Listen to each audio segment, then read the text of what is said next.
دوستو، بزرگوں، آپ کو یاد ہوگا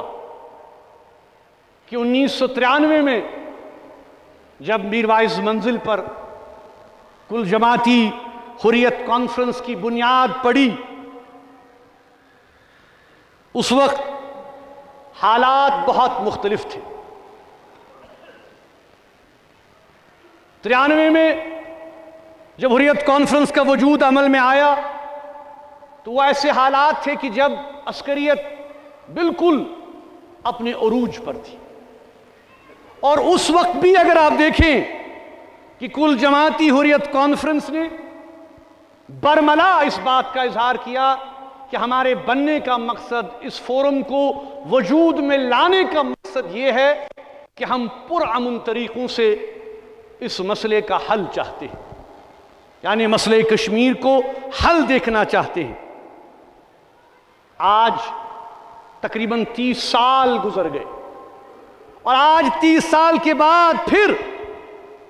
کل جماعتی حریت کانفرنس برابر اسی موقف اور منشور پہ کھڑا ہے کہ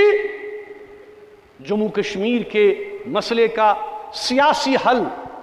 فوجی طاقت سے نہیں،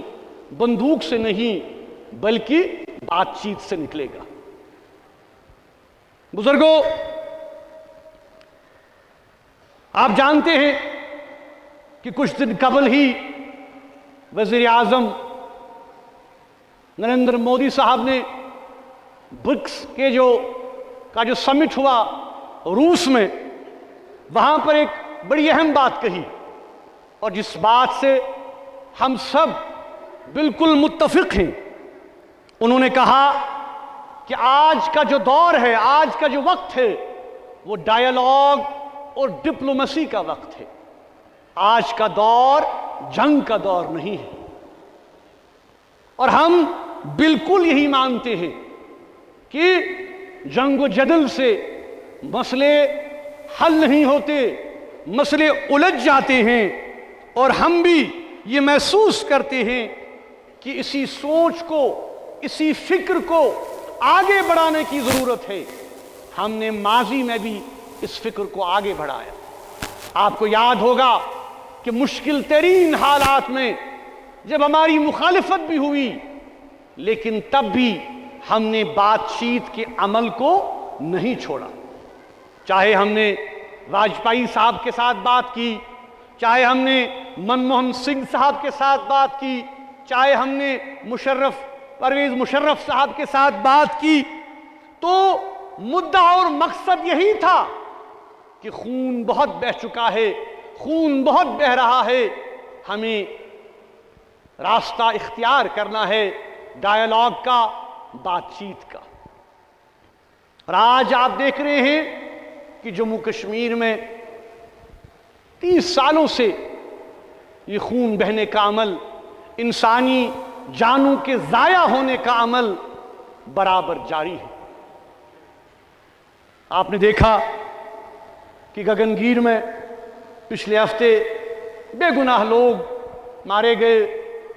ہم سب نے اس کی مذمت بھی کی، ملامت بھی کی، لیکن افسوس کی بات ہے کہ یہ سلسلہ نہیں رک رہا ہے۔ آپ دیکھیں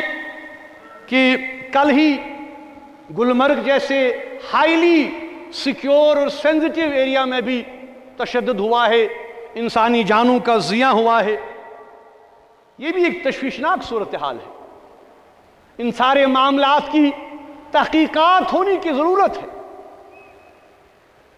ہم ایک بار پھر یہ بات دہرانا چاہتے ہیں کہ جہاں تک جموں کشمیر کے عوام کا تعلق ہے، یہاں کے عوام، یہاں کی تحریک پسند قیادت، حریت پسند قیادت ماضی میں بھی پرامن طریقوں سے مسائل کے حل کی خواہاں تھی، اور انشاءاللہ آئندہ بھی ہماری کوششیں اس سمت میں جاری رہیں گی جہاں پہ ہم یہ کوشش کر سکیں کہ اس مسئلے کا پرامن اور پائیدار حل نکالا جا سکے۔